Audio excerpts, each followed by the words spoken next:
Red and black. Red and black is what kind of motorcycle factory? Honda. And you were into messing around with Hondas, and you had a buddy, right? Tell me what you were telling me, because we have some chainsaws that are scored up because in a matter of weeks, idiots get the chainsaws and they just rev them and run them. Maybe they don't have the right fuel mixture, and they're destroyed because you saw how Carl, 30-year logger, just gets the chainsaw that we repaired, right? We repaired it, and then he's just going right off the bat. Yep. And then he's got another one. Oh, I don't know why it won't run after 2 weeks, and it's scored. Correct. Because I try to tell him on that video, go easy on it for the first hour. Oh, it's not going to hurt nothing. And he cuts 5 trees, and now it won't run.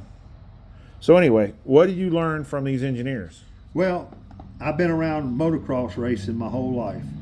And I had a friend of mine that raced professionally. And Honda engineers, before they ever got the bike into racing temperature, the engineers would warm up the motorcycle until it got to operating temperature.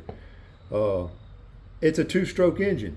Chainsaw is a 2-stroke engine, and you have to let them come to operating temperature before you start revving them up. And why is that? What because happens? The piston will expand faster, and it will before it can come to operating temperature, and the piston will expand in the cylinder and hit the cylinder wall. Because the cylinder hasn't had time to expand at the rate that the piston does, because there's less mass in the piston. Right. And it absorbs the heat quicker and expands faster than the cylinder does. Correct. And then it's going to brush up against the cylinder walls. Yep. And then your 1 to 50 is not enough lubrication anyway. That's right. All right. So then that scores the piston. Right. And probably the cylinder as well. I've never had an issue with any of my chainsaws because I'll let them warm up. Even Chinese chainsaws. Even Chinese chainsaws. Me too.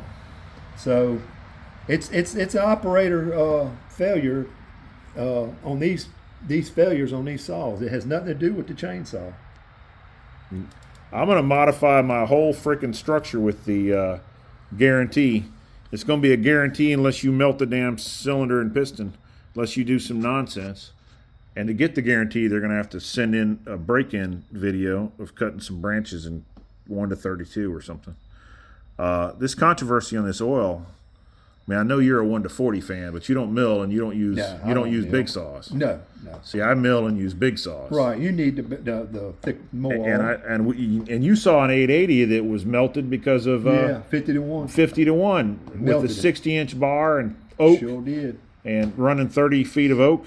Burn it up. But anyway, folks, a dull chain will mess up due to the high RPMs. It'll mess up your cylinder. Too low an oil mix. Clogged fuel air filter. Air filter and fuel filter. And fuel filter. Anything restricting in this engine will cause it to That's right. Restricting the air, the fuel. Yep. And not letting it warm up. Right. Will damage a chainsaw. So I literally, in the last 3 weeks, I've got 3 chainsaws, and I've been giving them a damn guarantee, and it's operator error. So that is going to change.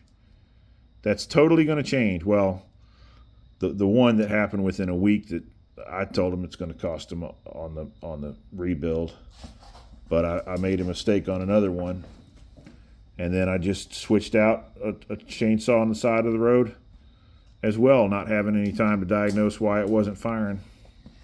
Now we know.